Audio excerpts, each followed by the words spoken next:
You don't know what's out there. That's why I would go.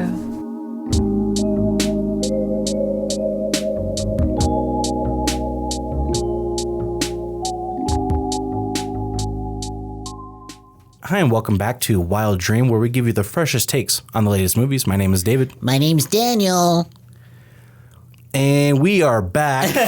You just do that by default now because it's filler. Oh, you shit. don't know what to say. Here we You're not go ready. again. You're I'm not never prepared. ready. Well, it's like, what do we do? Just go straight into the review? And we just saw Right? these nuts. No, that's not what people come here for. They want the banter. They want the banter. They want banter. Well, I love a bit of banter, yeah.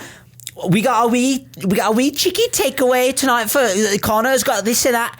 So here's what I want to talk about. Okay, Here's how we should start the episode. let's start it. I want to address the gap. We've said a million times this year. We're just going to release episodes when we want to. Yeah. And sometimes it's Tuesday, sometimes it's Thursday. That is true. So I'm not addressing this out of like insecurity of not having an episode last week. I want to address specifically why we decided not to have an episode last week, because it wasn't time scheduling. It was the fact that the two movies that were coming out were Scary Movie and a He-Man live action film, which I have the power. the He-Man was well before both of our times. Well before. We have like zero. It's funny that they're just like, let's just bring He-Man back. And I'm like, for who? And I saw some of the trailer or whatever, and it just looked like green screen. Like I was I like, also saw the entire movie on the trailer too. It one of those. It just looked so uninteresting. So I was telling Dave, I was like, oh man, what are we gonna do? And he's like, not do an episode. Are you kidding me? And I was like, yeah. What? Wait, what? Those both sound fucking horrible. Yeah. So yeah, we didn't have an episode, and then when it came to this week's episode, we had an interesting decision because it was deciding between, hey, what appealed to us more versus what is going to be talked about more and more popular in discussion. This is what we like to call the other movie weekend. Yeah, pretty much. So it's like sometimes we are the people who are seeing the other movie, not the one that everyone's talking about, not the one not that's that in every mainstream single bullshit, dude. We're seeing the other movies right now. Even when we went to go see I Love Boosters, that was a little bit of the other movie as well. It was, yeah. But yeah, we're known for this. I mean, we got sent to the fucking nether realm to watch Ex Machina.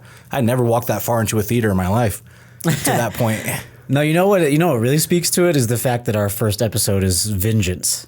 Right. That's It's like, wait, what? You went to see you know what? We gotta own that movie. I'm gonna look this up. Okay, having looked it up, what's really interesting about the Vengeance movie release weekend, this was July 29th, 2022. And the number one movie that was top billed for that weekend was a movie that played. So this was back when we used to go to Regal. Yeah.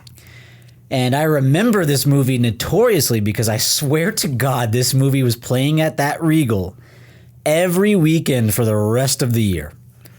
Is it Top Gun Maverick? It is DC's League of Super Pets. Oh, that's right. Regal in our area is such a bring your homeschooled kid to the movies place. Yes.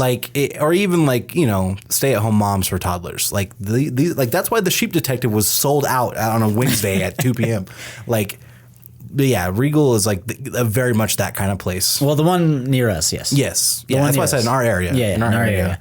Obviously, United Artists does have some indie movies, and they also have 4D screens and stuff like that. But yeah, and then there were some, just for full picture, there was a film called 13 Lives that was released, a Netflix movie released that day called Purple Hearts, and another movie called The Reef Stalked. So it's also funny just to see how weak of a weekend that was at the end of July. But yeah, that was the other movie that weekend, sadly, but it was. Yeah. And even at that time, I just kind of skimmed some of the box office stuff. Like Nope was still dominating. Thor: Love and Thunder was still dominating the box office, which was released at the beginning of July. So it is funny that we are the other movie guys sometimes, and I kind of like that. But that's why this was so interesting, is because we kept getting a lot of trailers and buzz around, hey, Spielberg's next film, Disclosure Day, is coming out.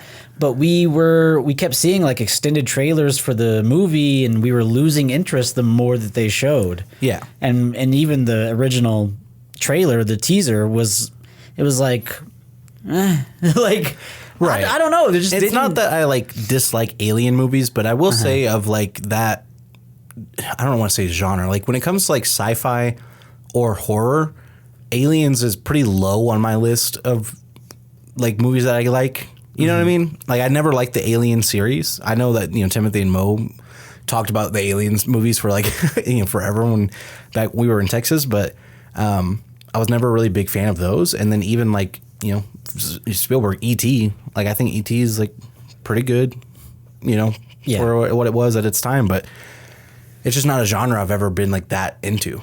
I didn't even, like, I've never seen Signs. It's just kind of crazy that he's one of, if not the most famous director of all time. Yeah. You know what I'm saying? Arguably, yeah. And we also missed, I think we were doing the pod when The Fabelmans came out, and we didn't do that. And I'm like, I swear to God, we're not trying to disrespect Steven Spielberg by any means. Right. But it is funny that I've just, I don't really have, it was choosing between that movie and the movie we actually went to go see, which was so unbelievably in our wheelhouse. And so like the moment we saw that trailer for the first time, we looked at each other like, oh, we're seeing that. Yes, because we just went to go see The Furious. The Furious. You know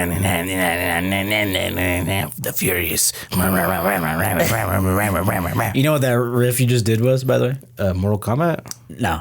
The Amanda Bynes That was show? the Fuck. Amanda show. What am I doing, man? I've always said the Amanda Show theme song rips, dude. I've That been riff. saying this. It was a very heavy metal show. Very. The Furious was, it had a great trailer, and it looked like we were immediately obviously just like, whoa, this looks like The Raid.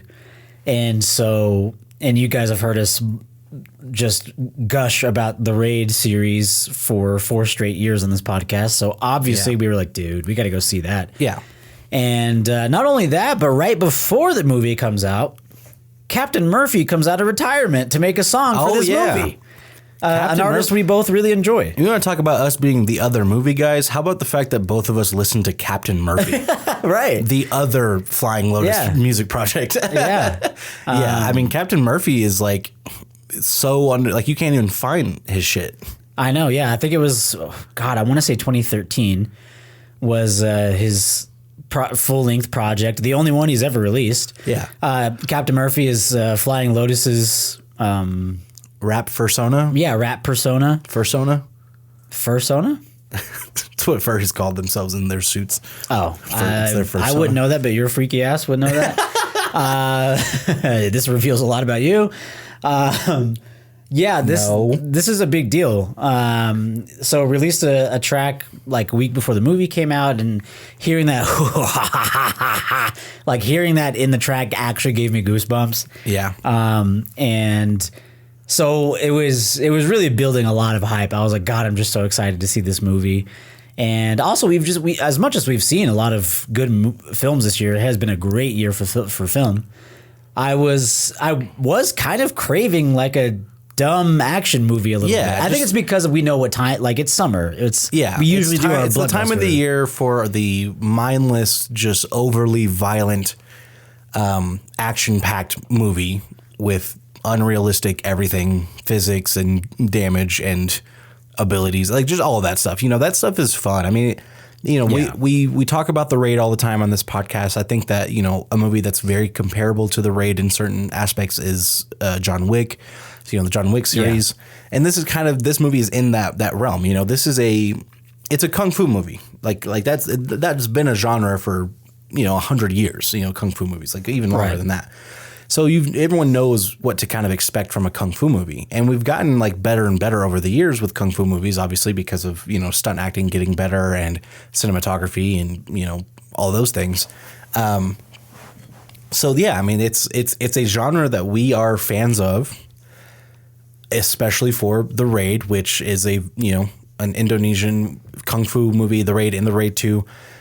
And they are, some of the best action movies we've ever seen. And this movie has 2 shared actors from The Raid.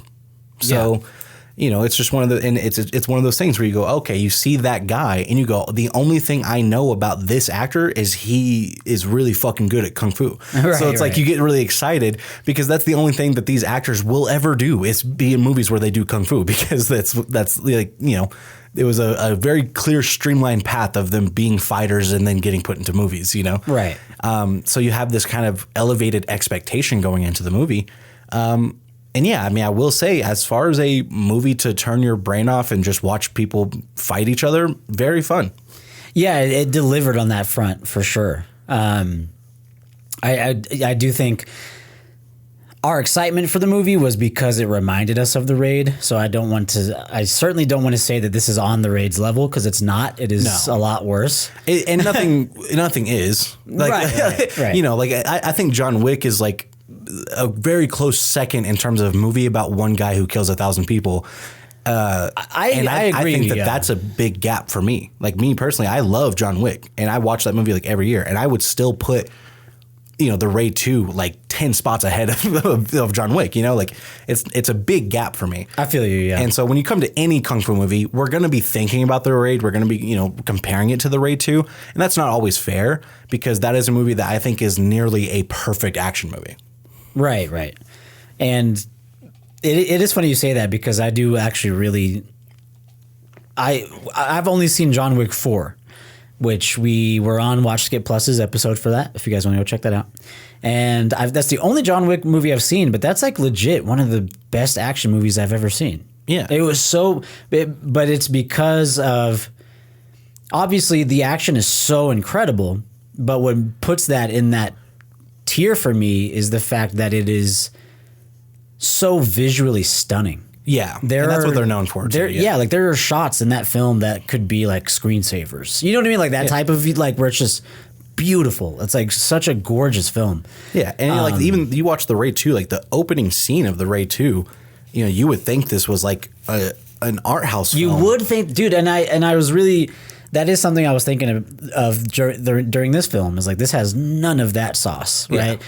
But where I can still remember being in the theater and that opening shot, just this massive field of green, and being so surprised at the storytelling technique of having this huge wide shot take up the whole theater screen and everything happening in this lower quadrant of the screen, and it feeling like elevated. Yeah. Like there was something so elevated about it. Yeah. And like that's what separates shit like this, where it's not just that the action is better, which it is. It's not just that the gore is better, which it is, but it's also like, there's storytelling elements in The Raid, and even The Raid Redemption, which, has worse acting and really bad gunplay and stuff like that. Like they still do the best that they can with what they're doing, and you can tell that they really cared about the movie. Whereas, The Furious is a movie where the action is like closer to like The Raid or The Raid 2, whereas the non-action parts of this movie is like a Jason Statham movie. Like it's very, very Statham coded. It is very much so. And it's even the way it's presented and stuff, not even just the story or the acting or whatever, even the way it's presented is very Statham. What makes it seem like so presented the same way as these Statham kind of, straight up just laughable type of films is these funny title cards, right? Yeah. Like this movie kind of opens up saying very silly title card. Saying somewhere in Southeast Asia, I think it says, and it has a really funny font, by the way, like this kind of hardcore, dingy font. And then like the amount of drone shots and B-roll of just random cityscape was just really funny to me. It seemed like a parody to me. There is something we need to address this ASAP. There is the weirdest thing going on in this film where they are forcing the film to be in English. Oh yeah, I forgot we have to bring this up. And so all of the English dialogue is ADR, Right. and it's really, really awkward and weird and funny. It's like some characters, and this is what's weird about it. It's the inconsistency is very off-putting. Like you will have characters speaking in English, writing in English, and then like they're dubbed for English, but they're moving their mouths to the English words, but they're not speaking English. It's a dub of them. And then you'll have other actors who actually do speak English and they're just speaking English. So the audio sounds way different between these two characters. And then like sometimes like a character will write in English, but then they'll also write in Chinese, and then they'll speak in English, but also Chinese. And then it's like, well, it's Southeast Asia. So no one ever speaks any language other than Chinese. Is Chinese a language? Mandarin. Is it Mandarin? I mean, they said in the movie, do you speak Chinese? Oh, okay. I'm just making sure we don't come off as like, what, these guys just say speaking Chinese? I mean, yeah, that's at least that's how they present it in the movie, you know, is like, you know, if it's Chinese, Mandarin, like whatever the language is, it does seem like it's from China, is like that's like the people who live here who don't speak English, they speak, you know, the language spoken in China. But they don't speak like whatever the Southeast Asian country this is. That language is not spoken. You know what I'm saying? Like that's the implication of it all. So it's just very strange and very off-putting. And I think that they should have just made the whole movie subtitles. Most people would not care. Yeah, I just don't understand what the point of that is. That's probably the number one worst decision they made with this film, is forcing the English into it. Again, it's really funny. There's some they tried and cheat it too. They try and cheat it at times where they'll do a really wide shot that is far away from the person speaking, and it still doesn't hide the fact that they are not saying anything close to what is being read on screen, or you know what is coming out of the. So that's when they really, because when they do close-ups, they try. You can see that they're trying to mouth the English words. Yeah, and some actors are better at it than others. There's a kind of a police duo in this movie, and the guy that's a part of that duo is awful. I mean, respectfully, awful at really making it look like he's speaking English. And so it was really, and again, they kind of try and hide it. They have a lot of off-screen lines that he's doing, which is kind of fun. But like Dave said, it's so awkward and weird because all of the natural dialogue that's happening in the scene, it has this kind of echo to it because they're like in a police station. Yeah. There's this certain sound quality to it. There's reverb. And then all of a sudden when certain characters start speaking, it sounds like they're in a booth. Yeah. And it's really funny and so distracting to a fault. But luckily, luckily that's not why we did not see the trailer for this movie and go, dude, we gotta go see this for these performances, for the monologues, So yeah, the dialogue, dude. And thankfully, for the most part, they don't really dwell on this stuff too much. Yeah. Overall they do, because I'm like, this movie should not have been an hour 50. Like this absolutely should have had 20-30 minutes cut from it. And it should have just gotten to the action, in between the action, back to and forth from it way more often. But we need to address that, because it was so funny. I could not focus. And like, I would love to watch a cut of this film that has none of it. That just has none of that. That's fine. Isn't that like kind of what Only God Forgives did? They were just like, there's no dialogue. It's just people fighting.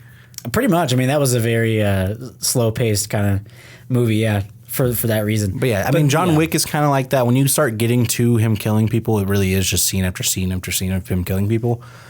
So, yeah, I mean, I just think that understanding that is like important for the context of an action movie, because when we say like, oh, if you turn your brain off and you just watch, like it's very fun for that. Like that is true, but there are also reasons why movies that, like if you're watching The Raid 2, if you turn your brain off and just watch, you're going to have a great time. But you can keep your brain on and watch that movie. There is an interesting story of this, this detective, this undercover cop storyline. There is like a sense of danger that is implemented into this movie with the different characters and, the organized crime and all this stuff. So, it's not just like The Raid 2 is not a movie where I feel like, oh, I just want to skip every moment of talking. Like I don't always feel that way, Right, right. This is a movie that I would always feel that way. You know what I'm saying? Like, no matter what 100%. mood I'm in, Yeah. this movie's better without 'Cause any of the fucking bullshit. Even outside of the awkward, stilted nature of what they're doing with the ADR and all this, and the dubbing, it's also just there is just straight up bad acting in this movie. Yeah. And it's really funny. I was telling Dave as we walked out of the theater, I was like, there was just too much animeification of some of the delivery in some of these dubs. Like having a character go down and go like, it's very anime-esque, yeah. And I'm like, dude, stop. Well, it's just taking me out of the scene. And I really don't want to like tell you guys what the plot of this movie is because if I tell you, you'll know everything that happens. So it's just a spoiler. I can give you a 1-sentence rundown today. Like Facts, I really could.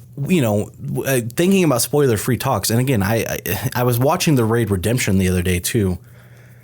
And I was thinking through my head, I was like, when I watched The Raid and The Raid 2 when I was younger, a bunch of like old heads who knew a lot more about movies, like they were like, oh, if you like kung fu movies, like you got to watch these Jackie Chan movies, you got to watch these Bruce Lee movies, you got to watch this Jet Li movies, and whatever. And I was like, okay, so I went and I watched a lot of those, and I did enjoy a lot of them. They were very fun and just action-packed kung fu movies about one guy fights 100 people. Like that's this genre. And I was like, yeah, but I don't dig it as much as The Raid or The Raid 2. Like what is it about The Raid and The Raid 2 that I just like so much more than all these other fighting movies? I like it even more than, like the Daredevil show and Punisher and stuff like that. Like, I'm like, what is it about this? And when I was watching it the other day, I was like, well, here's one thing that I definitely have to acknowledge or bring up, or to me, that is making a huge difference. And this feeling like a true cinematic, like well thought out, well cared for action movie versus a kung fu slop, for lack of a better term. And it is the sound design. I think that the sound design is so different from your typical action movie and kung fu movie specifically than The Raid and The Raid 2. And this movie leans more towards Jackie Chan, Bruce Lee sound design. And I think that they're like some of the main things that they do in this movie for a sound design that doesn't really happen in The Raid, that makes The Raid feel more engaging and more visceral, I guess, and more real, is that one, they make a sound for when someone throws a punch. So every time someone throws a punch in this movie, it goes. And then when they impact, it goes. Whoosh. So it's like this movie is a very much. Whoosh, and it's like when you're watching the movie, it's like, oh, this sounds cheesy. This sounds fake. This sounds like an anime, or like, one of these old kung fu movies. Like it just sounds glossy and so artificial. And when you're watching The Raid, it's just like that's what happens. You don't hear when someone throws a punch. You only hear the impact of a hit. And one of the other things that they do in this movie, and I get that they're trying to go for this like overly dramatic style of sound design, but it makes the movie worse, in this way, and that makes it feel more cheesy, is that The Raid never plays the sound of a person's bones breaking unless that person's bone is breaking. Like if somebody teep kicks someone in the middle of their knee as hard as they can in The Raid, and it does not break that person's knee, it just sounds like someone being kicked. Whereas in this movie, like someone will take like a hammer to someone's skull and you'll hear and they're still alive. They're not even bleeding. Yeah. They will punch, hit somebody in the spine with a hammer. It's like, it's like, are you shattering their bones? If you're shattering their bones, they should be dead. Like, I understand it's a kung fu movie. I understand the violence is not going to directly correlate. And hell, The Raid has that issue too. It's like in The Raid, people don't bleed enough. I've always said that. I've like, when someone punches you in the face as hard as they can, in your nose, in your mouth, in your lip, you're going to bleed. And that doesn't really happen in kung fu movies, even in The Raid and The Raid 2. So it's like, I understand there are certain limitations when it comes to a kung fu movie, especially for the reaction to violence. When you get hit, you should bruise. When you get punched in the face, you should bruise. Your eyes get swollen. And things like that. I understand that you can't do that for continuity's sake, for, all that stuff. Right. But the little things you can do to elevate a kung fu action movie were done in The Raid and The Raid 2. And then this movie, it's on the lower end of that scale.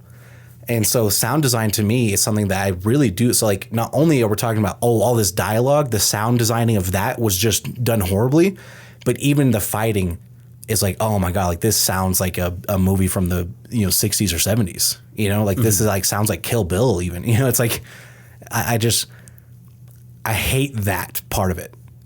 Sure. But at the same time, again, if you turn your brain off, you just go, cool, who cares?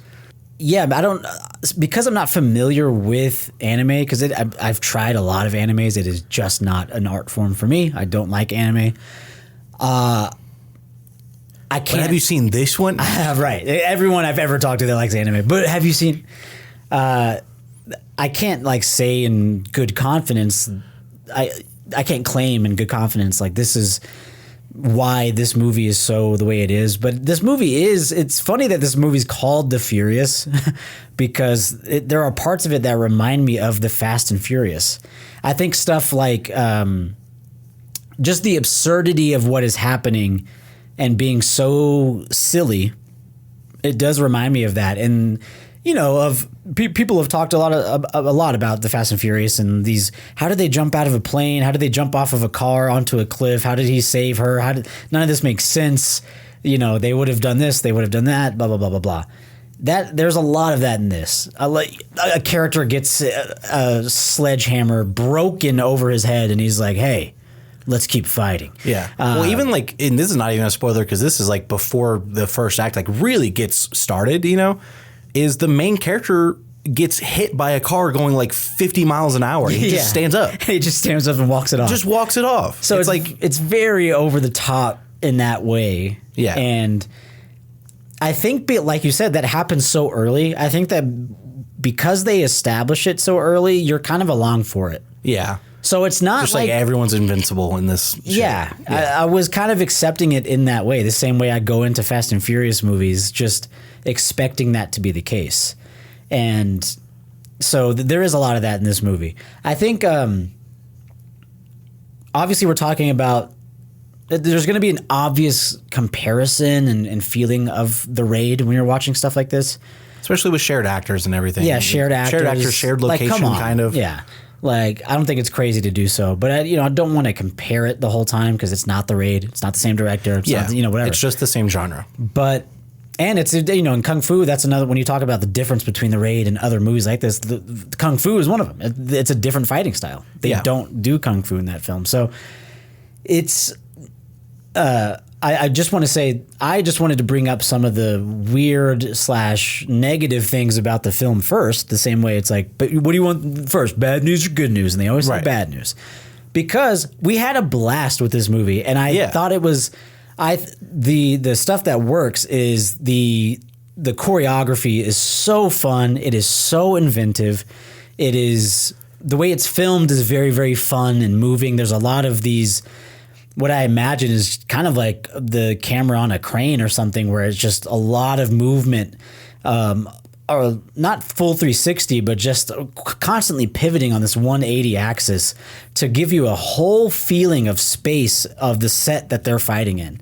And I think that is really, really good. I think that it really makes you invested in the scene, and it's so fun. It's so cool.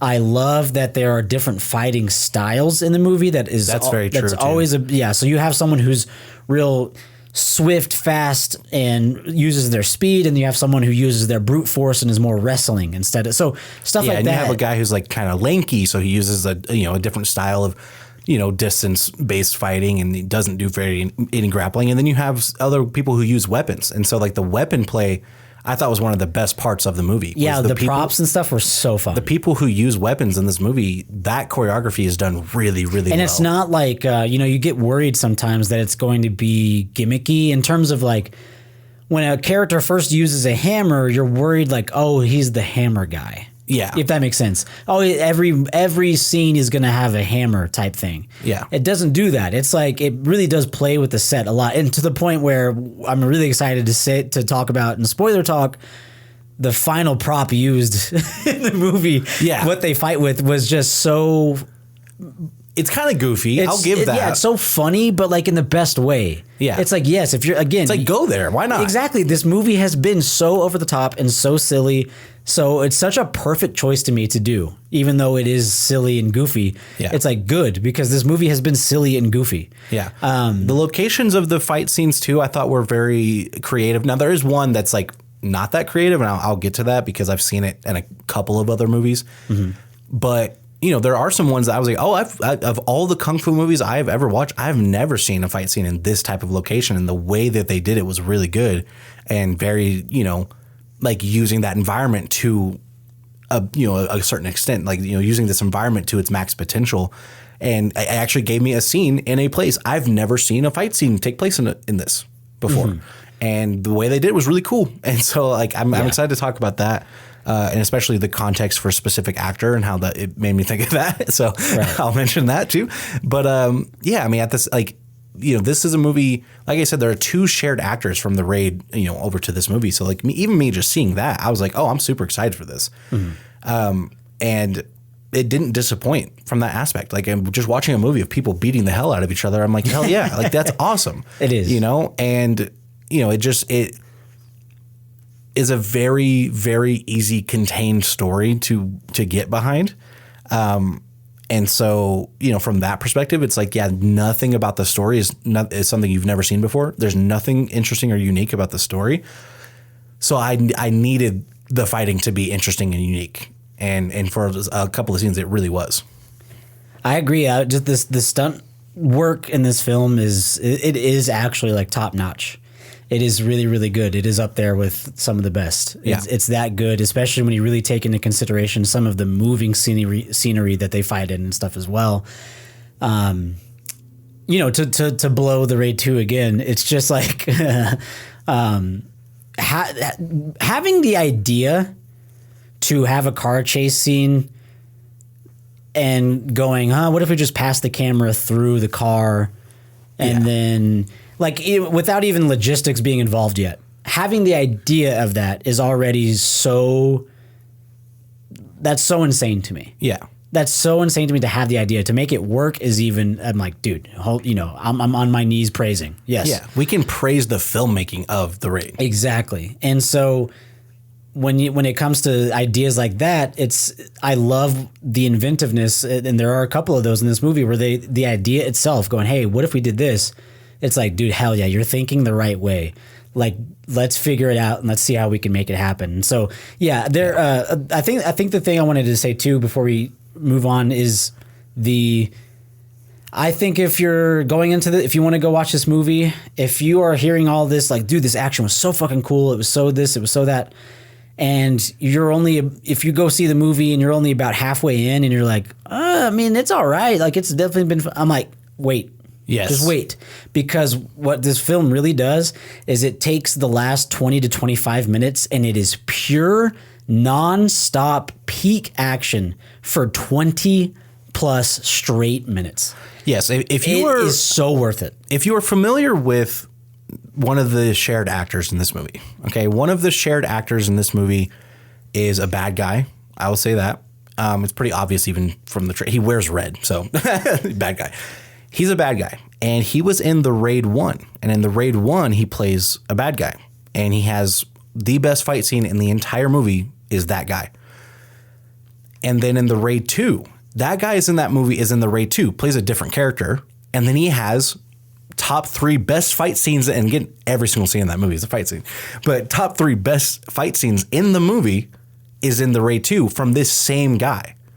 So when you know that this guy's in the movie and he hasn't even really shown up or done anything for the first hour and a half or whatever, you're like, man, they're really underutilizing him. But you also go, no. Whenever they do, we know this guy's really fucking good. We know this guy's really, really good at his job. He was so good in the Raid Redemption. He was so good in the Raid 2.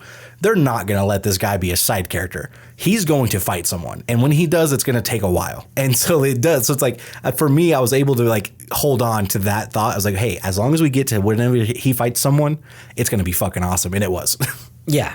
Yeah, they ramp it up so much to the end, and that's we've said this before a lot of times on the pod. That's the price of admission. that is your price of admission moment. Is the final act of this film is balls to the fucking wall action. It gets way bloodier. It gets way more violent. There are way more props being used. The stakes are higher.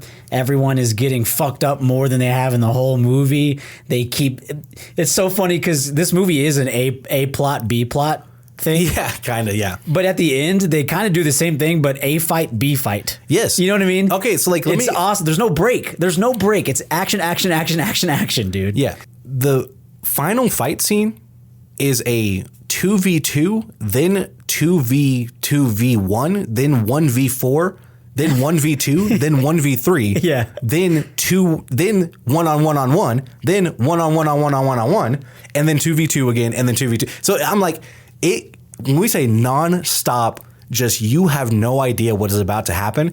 The biggest thing that they did in that final fight scene that I think really makes the scene so great is that it's not just that you show this guy fighting, now show this guy fighting. It's like, no. This, who is fighting who? It keeps changing. Exactly. Yeah, like throughout the whole 20 minutes. It's very dynamic. It's so dynamic. And it's honestly something that's another thing that, and I haven't watched a whole lot of these movies, so forgive me if I'm just ignorant, but I'm just saying, like, in my personal experience with film to this point, I have not seen this before.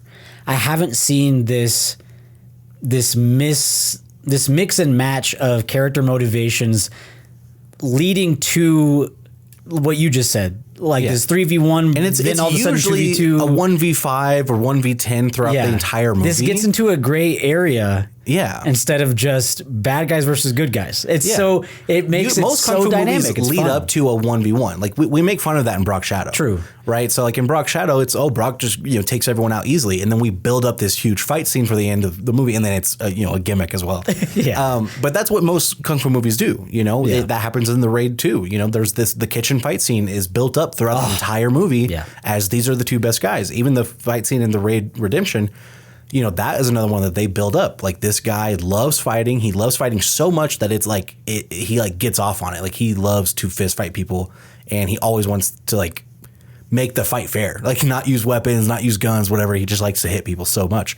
So they build it up and they build it up, and that's usually what happens in kung fu movies until you're like, if this guy can kill 10 people and this guy can kill 10 people, what if they fought each other? And in this movie, it's like, hey, there's a fucking handful of dudes who can kill 10 people. They're all going to fight each other in a fucking free for all, like whatever. Like it just becomes insane. So I do think, at least from my experience, it did feel very unique and very special in that way. For sure. I mean, that's the part that like, that's that type of shit. The final, like 20 or so minutes of this movie it's so good that it just makes me I want to see it again already. Yeah. And so that's a huge testament to how in my opinion at least, the good does thankfully kind of overtake the bad in this 100%. movie, even though there's plenty of bad. Especially because we have high expectations for the action, and it met and exceeded those expectations, and we had very low expectations for the regular movie. So it's like, it kind of is what we wanted it to be. Yeah. And what's funny too is that there was at the beginning, this is a Lionsgate film, and some of the beginning reminded me of Saw a little bit.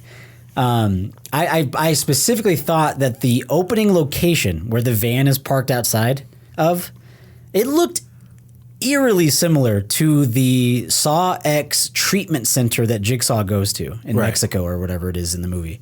It looks almost the exact same. And the color grading and stuff, I was like, this is kind of Saw-esque. So I don't know if that's a Lionsgate involvement thing. I don't know. So yeah, I really did have a lot of fun with this movie. I know since we're in spoiler-free talk and this is a spoiler-free thing, I know that you told me to remind you about the slow motion in this movie. Oh, yes. They use slow motion in this movie, but they did not film it in 120. So when you film slow motion, you film it usually in 120 frames per second, and then you slow it down so you have all of these frames to work with, and then you slow it down. The slow-mo in this movie, they did not shoot in 120 frames per second. They just shot it in the normal, 24. So it's just really blurry, and it looks like a 90s trying to do slow-mo movie. Yeah. It's really, really, really bad. It's like you go, poor editor. Whoever sat over your shoulder and said, please just slow it down. And then you said, it's going to look like shit. You guys didn't shoot it in 120. And they say, it shouldn't matter. And then you do it and they go, yeah, that looks fine. And you're like wanting to rip your eyes out. I'm sorry that they did that to you. Too bad, so sad. Yeah. But yeah, I'm ready to get into spoiler talk. Me too. All right. Hey, by the way, for this spoiler talk, is it cool if I do the rundown? No, that's my thing. But I want to do it. Okay, but it's kind of, I already had. I want to do the. Come here, bro.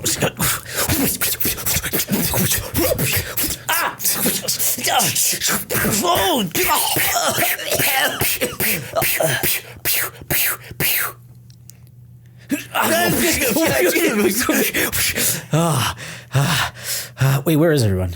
Wait. Oh, they're all dead. Spoiler alert. You guys ready for the rundown? The rundown. Can I say, before we even get into the rundown, something that I wanted to say in spoiler-free talk, but is a direct spoiler in a way for what happens in the movie? Sure. Okay, what I wanted to say in spoiler-free talk is where my spoiler head's at. This exclusive content. What this movie does right, off the bat, what this movie does right is they kill a kid and have a fight scene within 10 minutes of the movie. Yes. Okay, I just wanted to get that. I was so jazzed when that happened. I was like, dude. I was like, yeah, I'll be like, great. They got to it immediately. I'm like, yes. The opening scene is a fight scene. That is how you do this. And they murder a child. And then they kill a child. I'm like, yes, that's how you do this. 100%. So shout out to this movie for understanding the assignment. All right, here's your one sentence rundown. I'm going to elaborate, but this is the one sentence rundown. Here we go. This movie is Taken. There you go. This movie is about a guy who has special skills and his daughter gets kidnapped by sex traffickers, so he hunts them down and kills everyone in between until he finds his daughter. That's the movie. So yeah, this movie is Taken. Okay, now let's elaborate. The reason why this movie is slightly different than Taken is because it has this B plot. So the main plot is, guy's daughter gets kidnapped by sex traffickers. He tries to hunt down the sex traffickers so he can find his daughter. And the B plot is that there is a guy who is looking for his wife, who is a reporter who was attempting to investigate the sex trafficking in this area and expose, the people involved. So that is going on at the same time, but it's not, the main story. And they're both doing the same thing. They're both just trying to find the people who are doing the sex trafficking. And one of them's looking for his daughter. The other one's looking for his wife. And then the final fight sequence that Daniel was talking about, that 20 minutes, happens after the main character finds his daughter. All right. The big bad is this super rich corporate type guy who has been in this, criminal organization, this crime family that he married into is pissed off because, all of the sex trafficking got shut down entirely because of the actions of the main character. So this final fight sequence happens when he and the guy from the raid come to the police station and they fight the main character, the dad, and the guy looking for his wife. So that is the only thing that makes it really different from Taken. Other than that, it is pretty much the exact same plot. Yeah. A working man comes to mind. A working man is very similar as well. Taken 2, Taken 3, Taken 4, Takers. Wait, no, not that one. A lot of movies with Jason Statham in general, Wait. So yeah, I mean that's the movie. It's very very rundown. simple. So yeah, we can get into some specific scenes. I'll kind of break down here are the different fight scenes that we have in the movie. Okay, so you have the opening fight scene, which it's actually the reporter. The reporter that they're looking for. She goes into one of these buildings where the sex trafficking is happening. Yeah. She attempts to free one of the children. She gets into a fight with a couple of henchmen, and then the big bad is there, and his partner, who is the guy from the raid. I don't know anybody's name in this movie, by the way. He shoots an arrow into the kid's head and then shoots an arrow at her, and then cut to the Furious. The Furious. Yeah, he's got this He's got a lot of aura in this movie. He's got this really cool Adidas red tracksuit. He's got a red headband. He's very color coordinated. Looks very cool, and he has the whole gimmick for the majority of the movie of like, I'm the bow and arrow guy. Yeah, right. And his arrows are spiraled, so if you try and pull them out, you'll just rip so much more of your flesh out. So. I mean, he's the bow and arrow guy. He's the a bow's better than a gun, type of guy. Yeah. So yeah, I mean, that's his whole gimmick. The gimmick-esque thing, I guess, for the main character is that he's mute. That's part of the reason why you don't know his name throughout the entire movie, by the way. You only know that he's a dad, and then at like the very end, they show a flashback scene of him writing his name for the guy he was working with the whole time. And they just call him the Chinese mute the whole movie. Pretty much. To the point where I was like, is that his name in the script? Like, did they write Chinese mute? I don't know. Right. But so like that's the opening scene. And then we have a fight scene in the back of a truck when the... Wait, the back rooms of a truck? The back rooms? What the fuck, bro? We have a fight scene in the back of a truck when the daughter gets kidnapped. That is pretty intense. Yeah, this was the moving set piece I was referring to as well. In spoiler-free talk, because this is pretty ambitious, man. This is a lot of coordination, a lot of variables with stuff like this, and it was pretty engaging. I liked it. It started to kind of pick up at this point. Yeah, for sure. Then we have a location that I think has been done in every single One Guy Kills 100 People movie.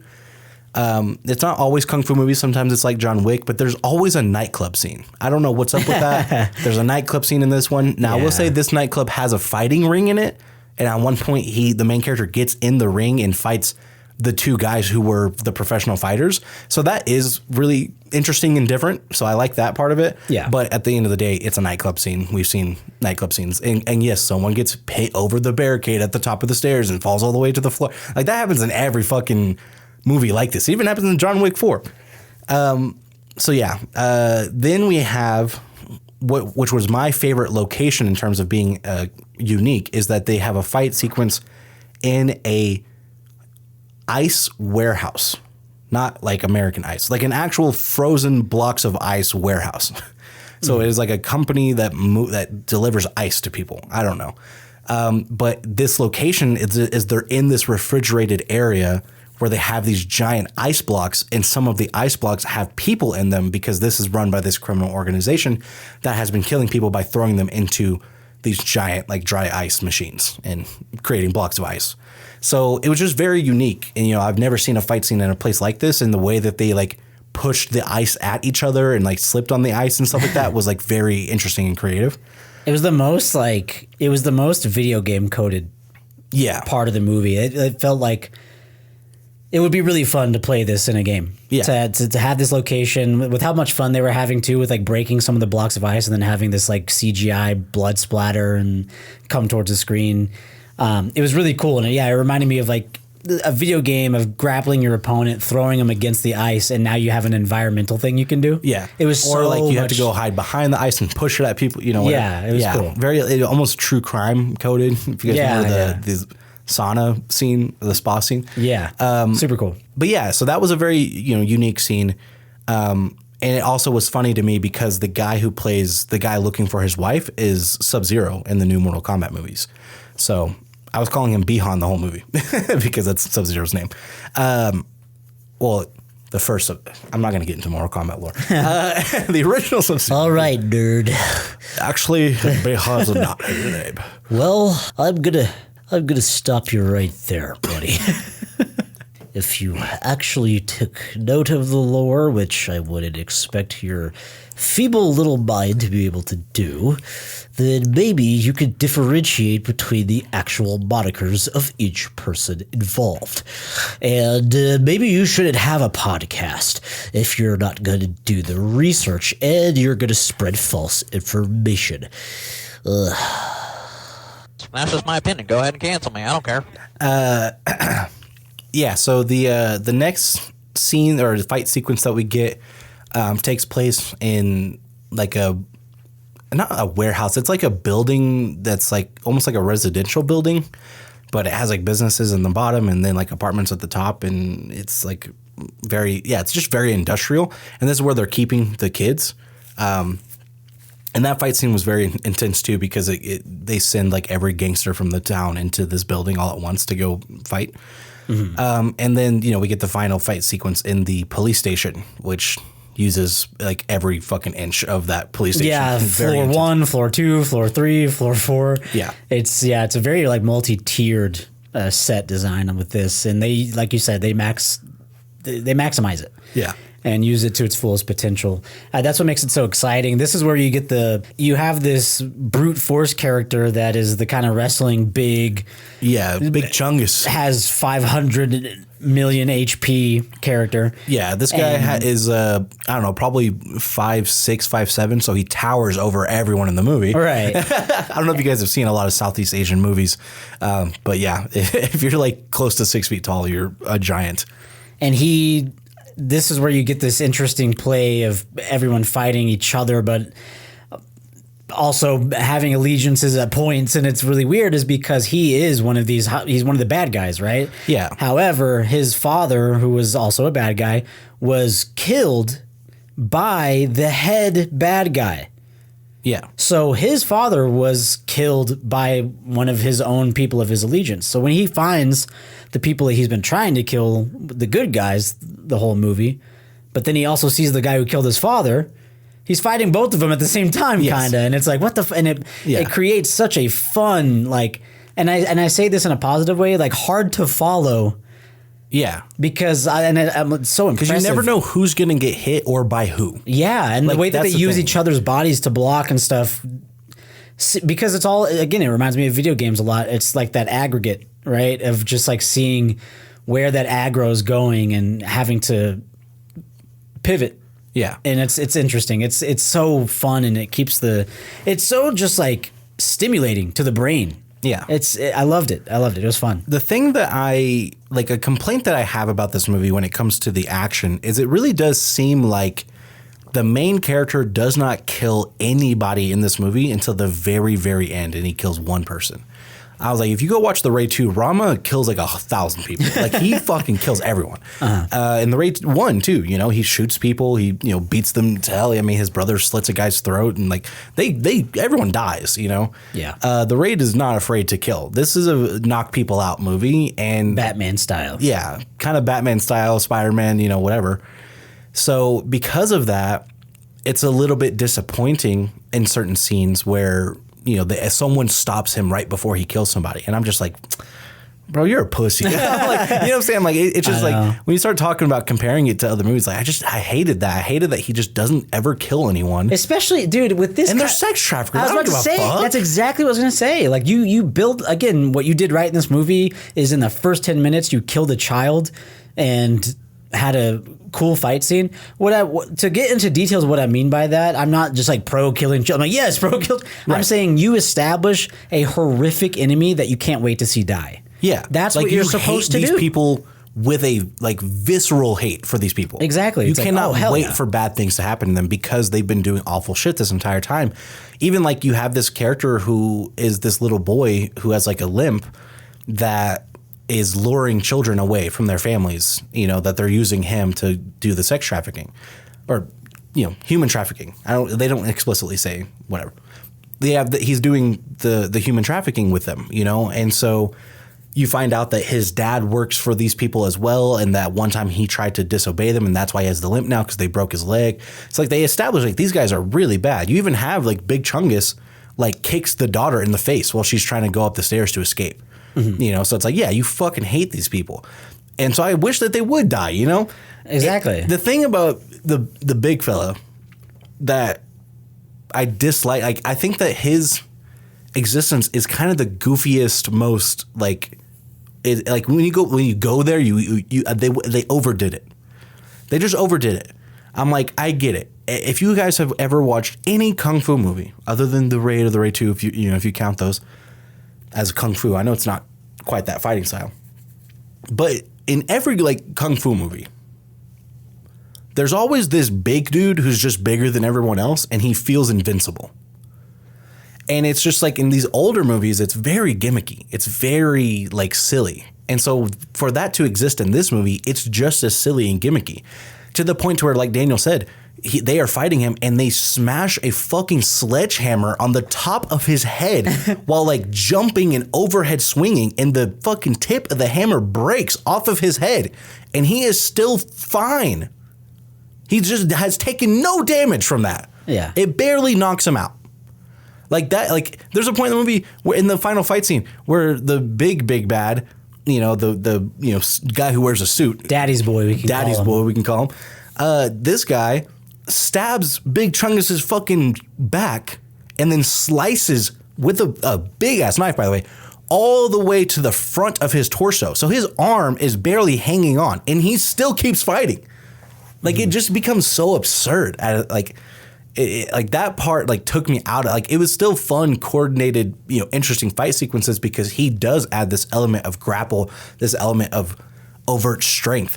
But it's just he's too invincible. It like bothered me. Sure, yeah, fair. I didn't care because again, I saw someone get hit by a car, and just walk it off. So it felt like everybody was invincible. I didn't feel like he was invincible. I felt like everybody was invincible. So it didn't bother me in that way because it didn't stick out. I guess that's true. If that makes sense. Yeah. And I think that's why I think that when you finally start to see people die, that's what amped up the engagement in the film. That's why when this whole like 2v2 4v1 thing is happening, that math did not add up. But when you when you do this 2v2 4v1, no, that's what it is. It's a 2v2 v1, right? 2v2 v1. At times it's 4v1. At times it's 1v4. At times it's 1v2. Well, sometimes there's the kids get involved too. So there's also there's a lot going on at the end. Yeah. With like everyone fighting. But when you get this big fight scene, and it splits off where two characters get thrown out, Sub-Zero and evil bow and arrow guy get thrown off to this lower floor. Like they had maybe my favorite fight scene in the movie. Yeah, it was the bloodiest fight scene. It was the bloodiest, and it was like they started getting withered. They both started fighting like they had ailments that were preventing them from fighting to their max potential. And then it starts getting violent and gory, like not full out gory, but a little bit gory, a little bit like very bloody, to the point where they're just taking each other down. And it is this very like, I don't want to say poetic, but just like it is a very awesome story element and filmmaking element that they just go until their fucking bloody end. And they both die at the same time. Yeah. They just die fighting to the fucking bitter end. Yeah. And I was like, this is awesome. Because now I'm feeling stakes. Now people are... And we're like pretty sure... No one feels invincible anymore. Yeah. We're pretty sure bow and arrow guy killed his wife because we saw him shoot an arrow at her and cut to, title sequence. Yeah. And so he like, in that fight sequence, he like rips off his like, like a bracelet or whatever he's wearing. And on the bracelet was his wife's wedding ring. And so, like, then it adds this element of, like, fighting even harder now that this is the guy, who killed your wife. Mm-hmm. And that you're never going to find her. So, if you die, like, fuck it. As long as you take this guy out with you, just do it, Yeah. And I do agree that, when you start seeing people die, the movie does get more interesting. It just, I don't know, that maybe we're violent people, but I just feel like in a movie like this, when people are getting knocked out left and right versus getting killed left and right, it changes the context of a scene to me.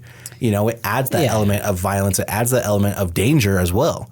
It's like, I feel like, I'm like, if you ask me right now, like, oh, the main character in this movie who, beats up 1,000 people, how does he compare to Rama from The Raid 2? I was like, well, he would knock Rama out and then Rama would wake up and kill him.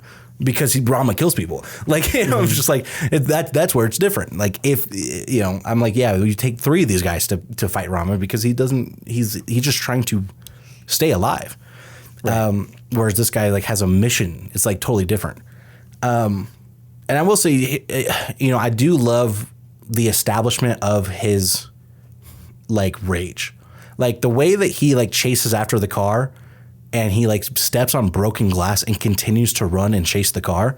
You know what I'm saying? Like his willingness to do anything it takes to protect his daughter, I'm glad that they established that to the nth degree, because then in the final sequence of the movie, the big bad ends up walking away from everyone else and he finds the kids upstairs, and then he turns to, you know, our main character, he turns to the dad. He's like, see, now you're going to have to know what it's like to watch your daughter die. Because he kills his own daughter. I'll get to that. But he's like, now you're going to have to see what it's like to see your daughter die. And then he just gets tackled and through a fucking window and drops 5 stories to the ground. Yeah. I was like, yeah, we know you haven't seen the rest of the movie. I get that. You had no idea what extent this guy will go to save his daughter. Like, you fucked up. You should have killed her way faster or him way faster. It didn't surprise us that he did that. Hell, of course he was. Of course he was going to do that. Like, you know what I'm saying? He will go to the craziest, you know, extents, you know, including, you know, jumping into a ring and fighting 10 people, including 2 professional fighters, just to get an information about his daughter, you know? So it's like when he tackles him through the window, I'm like, okay, like, of course, you know? Yeah, I love too. I think they did a great job with not really showing too much of the actual big bad, this daddy's boy, until the very end. And then you're like, wait a minute, this guy's actually kind of fucking cold. Because you're thinking, oh, yeah, these characters would mollywop this person. Right. And especially because it is very John Wick coded in its visual. Just a guy in a full suit, you know, being a badass is really cool. And his fighting style is so leg focused. It's a lot of kickboxing and shit. And I'm just like, and he's very like, he has great like wingspan and measurement. So he looks like an actual dominating force to these guys. Because our main character is the smallest one in the movie. But he's also the fastest, and right? The buffest. And yeah, probably the most, like. Well, we don't see the guy with the daddy's boy without a suit, so we don't know his strength. Though, but yeah, he's kind of. It's just it's a very different fighting style, and it's again he creates so much space with his legs and his like fierce kicks, and he's very very quick and swift, and it's like, damn, this guy's actually got a really clean fighting style that is super aesthetically pleasing. Yeah. And I'm like, oh shit, okay. So they do a good job of that. And you know, even before they show him actually fighting, they show him just kill everyone when they confront him about getting the operation shut down and where they find out his money's coming from and blah, blah, blah. Yeah. So there's this whole scene where, you know, this guy, he keeps getting in trouble with the mob family. It seems like, you know, there's like these older men, you know, the elders in this crime organization. And he's getting in trouble with them because their operations are getting put on blast and their people are dying. So when it really gets shut down and it goes viral because the reporter's husband, you know, Bihan, throughout the whole movie, he keeps uploading more information about these sex traffickers. So that human traffickers. Yeah, fuck. We've already said it on the pod, so it doesn't matter. I know. I'm just saying, like, I don't want to. They didn't imply that. You know, you're just a weirdo. That's what I'm saying. I'm like, why do I assume that it's sex trafficking? Because Jeffrey Epstein's like, you know, the most famous. Because that's the world we live in. That's why. Yeah, unfortunately. Yeah. But yeah, the trafficking operations in the warehouse, they get shut down, and he live streams the whole thing. Mm-hmm. You know, so everyone in town is aware that this is happening and that the cops are trying to cover it up. You know, so then it becomes this, you know, a really big thing. So when that happens, the elders are pissed at Daddy's boy, right? They're like, first of all, you're putting our business out for everyone. Second of all, you lost the business. All the kids got freed. And third of all, we had no idea you were doing this. We thought that you were doing, you know, drugs or guns or something like that. But children? Like, fuck no, you know? And so they're like, you're out. And he's like, oh, I'm out? I'm fucking out? And then he fucking kills everyone in the room. And it's like this whole sequence where dudes start running into the room. And as dudes are running into the room, he's like, and just killing them with like an ice pick and a fucking, you know, katana. And then at one point, someone comes up behind him and he reaches out and he stabs him and he turns and it's his pregnant wife. And he had just stabbed her in the stomach. And this fucking psychopath piece of shit is like, this is the Chinese mute's fault. I'm like, you stabbed her. All right. What are you talking about? First of all, if you're walking into a room with your psychotic husband who has just killed 10 people, maybe announce yourself. Before you go up and touch him while he's in the middle of killing people, maybe just announce your name from outside of the room. Hey, honey, it's me, your pregnant wife coming in. Everything all right in there? I have pizza rolls. Everything all right. I have pizza rolls and a human child inside of me. Yeah. Please don't stab me directly in the stomach, please. Like, come on, man. But anyways, it's a plot device. So like when he's like, you did this to me. Now you're going to have to watch your daughter die too. I'm like, you fucking idiot. Like, you killed your daughter. What are you talking about? You idiot. You stupid bitch. But yeah, when he gets tackled out of the window, I know you guys are thinking, you go, well, he tackles him out of the window. They must be both knocked out. No. This is where we get to the best / goofiest. So we've seen people. Choice. We've seen people fist fighting. We've seen a sledgehammer. We've seen giant ice blocks. We've seen a regular hammer. We've also seen a katana, ice pick, shotguns, the bow and arrow with spiral arrows, big like hunting knives that look like they're made for skinning. Let me introduce you guys to the bicycle. Yes, ladies and gentlemen, this final fight sequence includes 2 grown men fighting each other with bicycles. And dude, and our theater was elated at this. Oh, we had a really good great crowd. Theater, yeah. A great crowd that was so into this and was like cheering at the absurdity. Our crowd loved this. When they picked up the bikes, it was like, oh my God, yes, fuck it, let's like, go no there. Fucking way. And it's not just that. It's like one of them picks up a bike and then the other one turns to grab one. You're like, you gotta be fucking kidding me. Yeah. And they're like parrying and dodging and you like, they're really fighting with bikes. Yeah. And like to the point where, and it doesn't like, you know, of course it escalates, it gets more intense. They start getting beat up, they start losing parts of the bike, but then one of them will like grab a pedal from one of the bikes that broke and they start using that. Yeah. Other one will grab a chain and put, and it's like, dude, they really go for it. They do it. Yeah. It was awesome. I fucking loved it. Yeah, I mean, yeah, they really do go there in this movie. Yeah, even like when we're seeing Bihan and the bow and arrow guy, when they're fighting, when Bihan grabs the ladder, that was a really cool section too. Yeah. Because then it adds this whole element of like this really fast guy with a knife, but then this really, this taller, stronger guy, and he's wielding a heavier weapon, and like he's like pinning him up against the ladder, and then he's like hitting him with the ladder, and then at one point, the dude in the red, the bow and arrow guy, the guy from the Ray 2, he fucking gets hit by the ladder, grabs it, pulls it to the ground, climbs up the ladder, and kicks him in the face. It was fucking awesome. Yeah, it was so I was like, cool. That's fucking cool, man. Yeah. Like, dude, I'm telling you, I wanted to see this movie again so bad. Yeah. Because it was really, really fun. Yeah, so to get back to the end, where after all the bike fight is kind of done, and they've tired out. Boring, yawning, sloppy. You hit the wrong drop, bro. Which one did you want?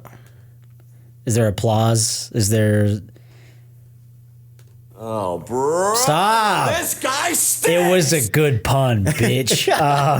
Anyways, they're tired They're out. tired out, so you already know what will happen. They really put the pedal to the middle at the final act. Settle down, okay?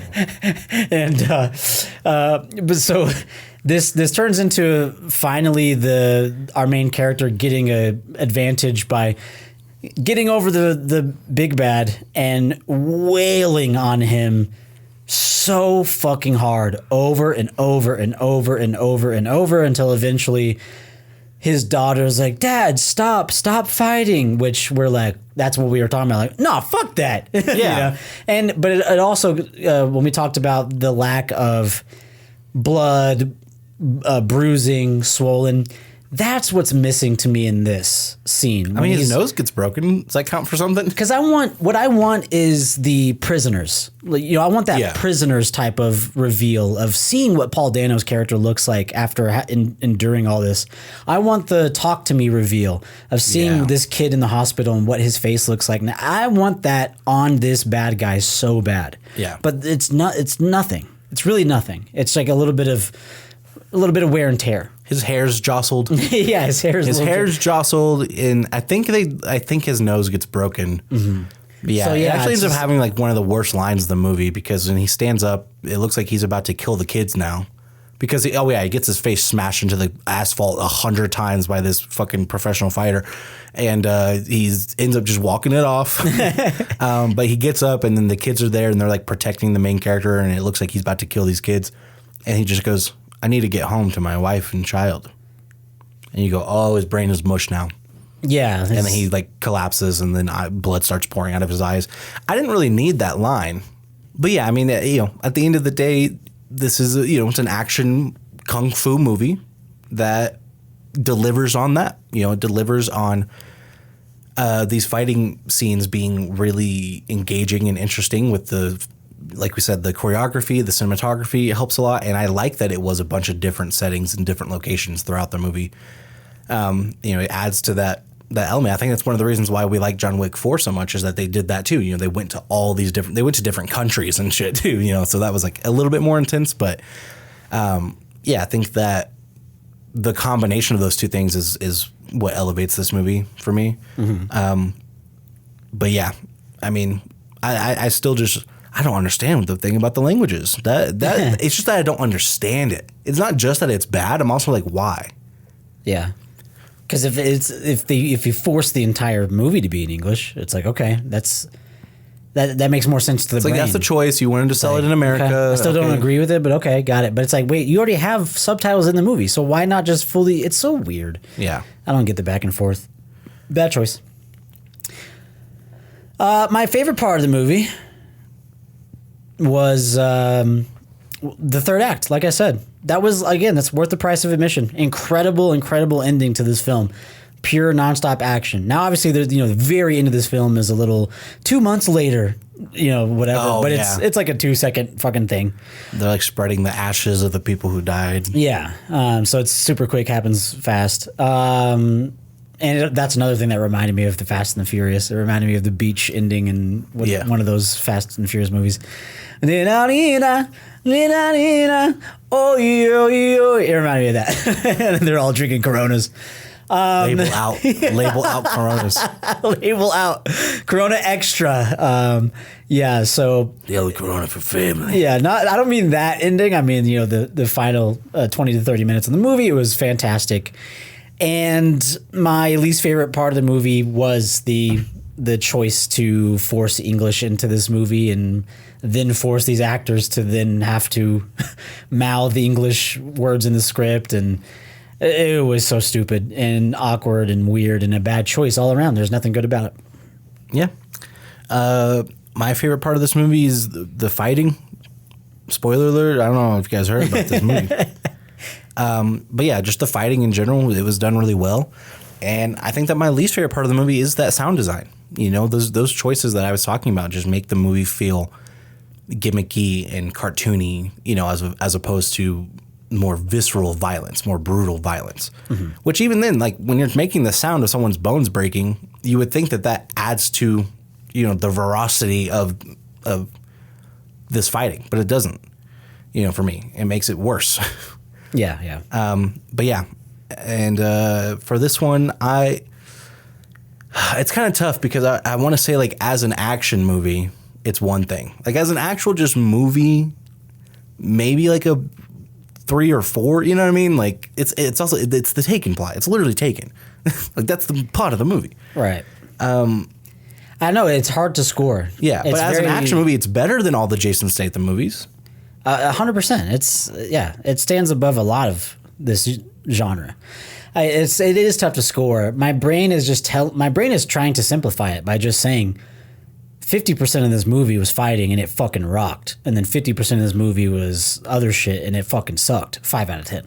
I think that's where I'm gonna go to. It just because that makes the most sense to me. Because as an action movie, it's like a 7 or 8.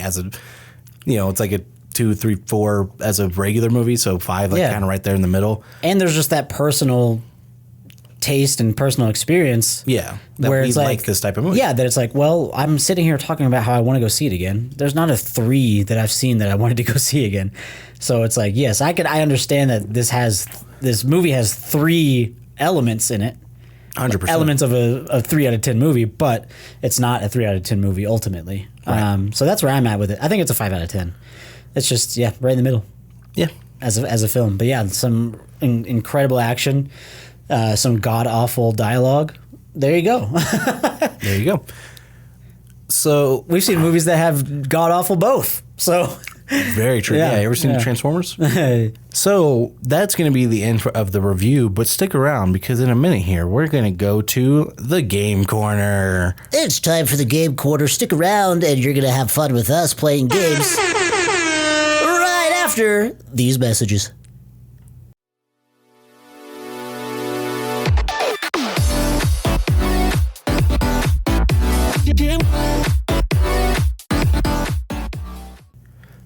All right. So we're back for part dos.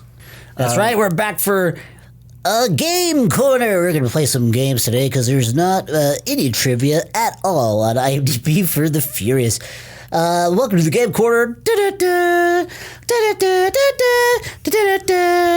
Welcome our contestants. We have David and Daniel out of Colorado. We love those Rocky Mountain oysters. Put your balls in my mouth. We love it, don't we? This saucy. All right. Our contestants are going to be playing a brand new game that we debuted last episode, and we had a lot of fun with it. But last episode we did this, I had Dave trying to guess what film I was talking about by reading Letterboxd reviews. Now it's being flipped, and I have to be the guesser. So we're guess the movie from the Letterboxd review. David will be selecting the movies, and I'll be guessing. So this is a lot harder on this side. All right. Okay, so I'll tell you, this movie has a 3.9. Okay, on Letterboxd. Okie doke. Your first review of this movie is my friend's mom. None of this would have happened if the son hadn't smoked weed. If the son didn't smoke weed. Dazed and confused. No. Okay. When your circle's small, but you all crazy. This is on almost every review, by the way. Yes, everyone's trying to get the funniest one-liner. It's Letterboxd, right? When your circle's small, but all crazy, smoking weed. Hereditary. It is Hereditary. Let's go. Can I read you this next review? I'm ready. Next review. Bro, the dad was lit. All right. All right. Disrespectful to the randomly British father in that film. For no reason. Never explained that. But guess what? I'll take that. Just let him have his accent. I don't fucking care. Why would you? It is funny, but I mean, who cares? All right. So your next movie, this is a 3.3 star movie. Okay. Your first review. Nothing anyone says will ever take away my love for this movie. 4.5 stars. Nothing. Oh, so it might be a controversial, divisive movie. Nothing anyone says will take away my love for this movie. Backrooms. No. Damn. That's pretty divisive. It's hot. It's a hot topic right now. Okay, this person says this movie was my Star Wars. This movie is my Star Wars. And I believe they're in. You know, the rest of the review indicates they're around our age. Okay. That's interesting. So no matter what anyone says, no one can take away my love for this movie. This is my Star Wars. That's interesting. What kind of series would that be? I don't know. Let's keep it moving. Power Rangers. No. Okay. This one says, holy fuck, I cried, I wept, I jumped, I screamed. It's so hype. It's so hype. Wow. And they typed hypey. Hype. Transformers. This is Transformers. Wow, dude. Top review for this one, 3 stars. Shit blows up, shit transforms, shit gets messy, and everyone is sweating. That is true. That is true. Everyone is this the 07 one? Yes, yeah, the original. Everyone's very glossy in that. Yeah. And for Megan Fox's sake, thank God. Oh my God. Are you ready for your reviews? I'm ready.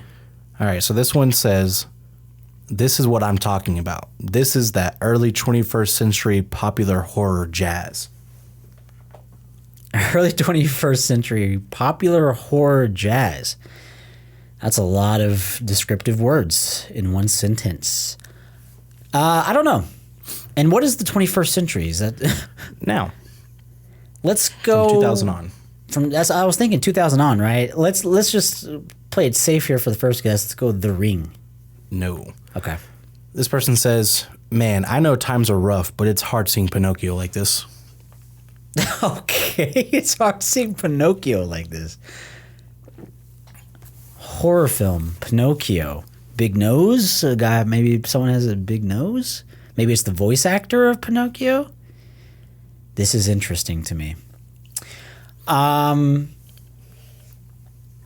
am not sure. I don't know. Give me another review.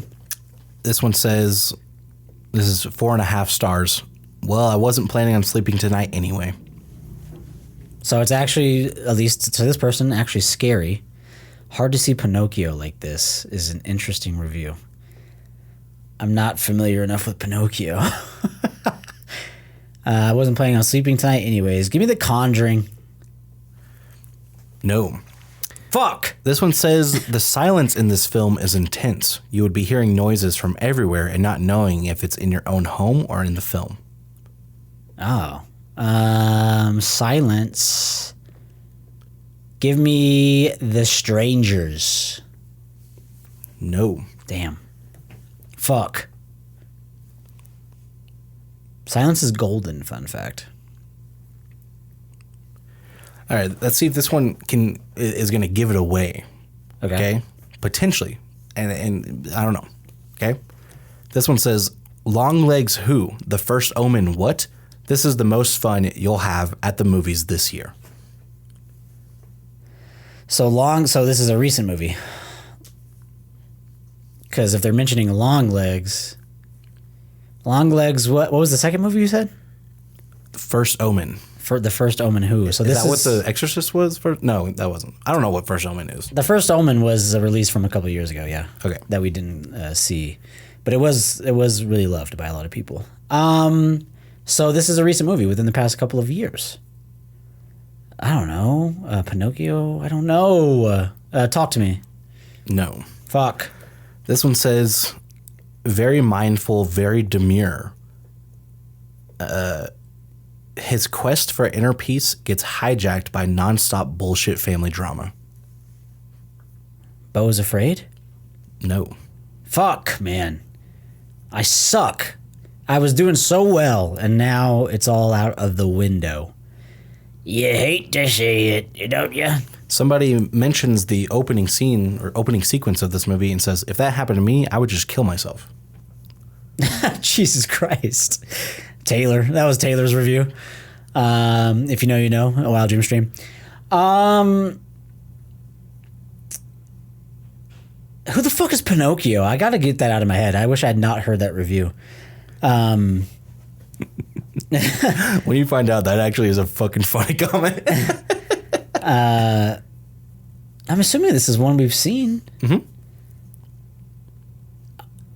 And if it was the year of Long Legs, we were doing the podcast. Was this one we did for the pod? No. It's not one we did for the pod. I didn't know it got a theatrical release. Interesting. Horror movie. What happened to the character in the beginning? If that happened to me, I would kill myself. I'm blanking, man. I don't know. I barely remember Long Legs, to be fair. All right, this one says, I like how that one lady is making and it's a colon and then a slash. Like, Yeah, sideways. yeah, sideways face the entire time. That is also the face I would make if this happened to me.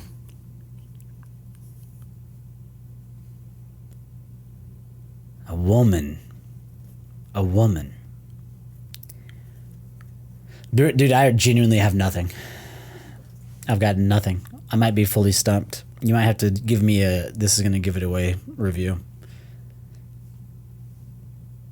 How many people right now know exactly what movie this is from these reviews so far that are screaming in their car or wherever they're listening to this right now? They're like, Daniel, you fucking fat idiot. Which I know you're saying that. You fat idiot. I thought that would work. All right, let's see if this one helps a little bit. Okay? Okay. I love an off-putting woman and a creepy little puppet. An off-putting woman and a creepy little puppet. A puppet. Dead Silence. No. Fucking A, man. Wait, this is a recent movie. What This the one fuck? might give it away. Okay. Okay. Someone says, okay, but who the fuck has a trap door? Like, what the fuck is that? Trapdoor, puppet, Pinocchio, off-putting woman, side smile, horror, jazz. Yeah, I don't know what that is supposed to mean. Horror jazz? Jazz. Okay. That wooden mannequin guy is literally what I look like when I wake up in the middle of the night dehydrated as fuck. Oddity. This is Oddity. I know it's hard times, but it's hard seeing Pinocchio like this. Fuck. It's Oddity. A movie that I wish we would have done for the pod. And I do remember. Welcome this year. We made up for it. I kept telling Gabby at the time, I was like telling her, I was like, yeah, I'm going to see, because I was going to go just see it solo. I was like, yeah, I'm going to go see Oddity. I'm going to go see it. And then every time it came to it, I don't know, I just got like social anxiety or something. And I was like, and I just didn't go see it in theaters. But I did eventually watch it, and I was like, damn, this was good. I like this movie. I watched it, and I own it now. Pod, yeah. I bought it online. Like, because I think Caveat was like $10. And I was like, well, if I'm going to buy Caveat, I might as well buy Oddity. Definitely. You know, so and I'm gonna pre-order Hokum in August. I think it's when the movie comes out. But I'm gonna pre-order it like a week before, and just have the collection. Respect, man. Damn, that was tough. I know, right? That was good. 2 out of 3 ain't bad. Yeah. So do you want to move on to the chain game? Working on the chains. Game. Let's do let's do it. Let's do our chain game, another game we debuted last episode. They were so fun, we had to bring them back. They're so freaking fun. All right, you can start. Okay, I'm going to start. With a movie or an actor. All right, let's start with an actor. Okay. I'm going to say Willem Dafoe. Spider-Man. James Franco. Pineapple Express. Seth Rogen. Sausage Party. Nick Kroll. The League. What other movies has he been in? I'm sure a bunch of voice acting. All right, you win. You win round 1. I win round 1. This is a Okay. best of 3 series. You have the actor this time. I have the actor this time. Yeah. Scarlett Johansson. The Lorax. I've never seen that movie. Scarlett Johansson, give me... Oh, fuck. No. Don't lose on Scarlett Johansson. I almost lost on Scarlett Johansson, I know. Give me Marriage Story. Okay, Adam Driver. Adam Driver, give me Star Wars The Force Awakens. Give me Daisy Ridley. Daisy Ridley, give me Rogue One. I don't believe she's in Rogue One. Can we look that up? Yes. Rogue One is a prequel to the first one, so she wouldn't have been alive yet. Okay, yeah, no, she's not in Rogue One. All right, I lose. All right, it's your turn. All right. This is for the series. Okay. Should I go movie or actor first? What do you want? I don't care. Okay. I don't fucking care. Okay. Stop. Bitch. Okay, bitch. Emma Stone. The Help. Insane first choice of you to do that. Octavia Spencer. Mom. Or Mama? What was the name of that movie? I'm going to go Dinner for Schmucks. Dinner for Schmucks. Okay, give me Zach Galifianakis. Okay, Due Date. Robert Downey Jr. Sherlock Holmes. Sherlock Holmes. Jude Law. Is he in that? Is he? In my head, I see his face in that movie. If Jude Law is in that movie, I'm going with The Holiday. But let's go to... Okay, yes. It does have Jude Law in it. Oh, let's okay. fucking go. So we're going to The Holiday. The Holiday. Give me Jack Black. Give me Tenacious D in The Pick of Destiny. Okay, then give me Dave Grohl. Then give me Dave Grohl's Nirvana. No, not... listen to me. The Foo Fighters movie. The Foo Fighters movie. Hold on. This guy made up a movie that doesn't exist trying to get my ass, bro. They made a movie about the Foo Fighters fighting Ghost. Hell no. You know what the fuck I'm talking about. What was it bro. called? Boo Fighters? Ghost. It's called Studio 666. All right. But it is about the Foo Fighters making an album in a haunted studio. Yeah, whatever, buddy. You thought you were going to get me with Tenacious D, but you screwed yourself because everyone in that movie is a damn musician. You know, I thought you were going to go, Paul F. Tompkins or Ben Stiller. I don't remember either of them. I only remember Kyle Gass, obviously, which also would have been tough for you to do. Kyle Gass, Dio was in that. Dave Grohl played the devil. I mean, Yeah. kind of screwed yourself, man. Well, Paul F. Tompkins also plays the devil. He plays the human version of the devil when he was running an open mic bar. If I knew the name of the kid that plays, young Jack Black, you could have said Drillbit Taylor. He was in Drillbit Taylor? Yeah. That's funny. And Kickapoo. Yeah. Religious through and through. I need to watch that movie again. If you guys want us to play any specific games, if you have any requests, let us know. We will play whatever is the fan favorites. I'll tell you that much. We love to listen to our listenership because that's the kind of content creators we are. We care about your opinion. So please let us know. And how can they get in touch with us, David? If you want to reach out, let us know what you thought of this movie. If you went to go see it, let us know what you thought of this episode. If you listened all the way through, you can reach us at Wild Dream Pod on Instagram and TikTok. You can also come watch us live stream. We're live streaming games. Hey, our last Thursday live stream had nobody in it. And it was one of the most fun and funny and interesting live streams in a while. It was me, Daniel, Mo, and Taylor, who hasn't been on the stream in a while, having a lot of fun. And we played some 2K leading up to the NBA Finals ending. We played the finals matchup. You could say we manifested that win. You could say that, even though we lost the game in San Antonio, but by 2 points. By 2 points. Who cares? So yeah, that is the end of the episode. That is where you can come and watch us. But yeah, we do stream on Thursday nights, usually around 7 p.m. Mountain Standard Time. Sometimes we're around 7:30, but we are at Wild Dream Stream on Twitch, Instagram, TikTok, and YouTube. You can watch the live stream on YouTube or Twitch. We do get paid from Twitch if you watch ads, so that does help us. But just being there, if YouTube is easier for you, that's fine too. We just want people there and watching and having fun with us. That's right. So usually on Thursdays around 7 p.m. Mountain Standard Time. On Sundays around 7 p.m. Mountain Standard Time, and sometimes on Tuesdays. But yeah, you can turn your notifications on either YouTube or Twitch, so you get a notification when we go live, so you don't miss out on any of the fun. But until next time, we love you. We kiss you. Good night.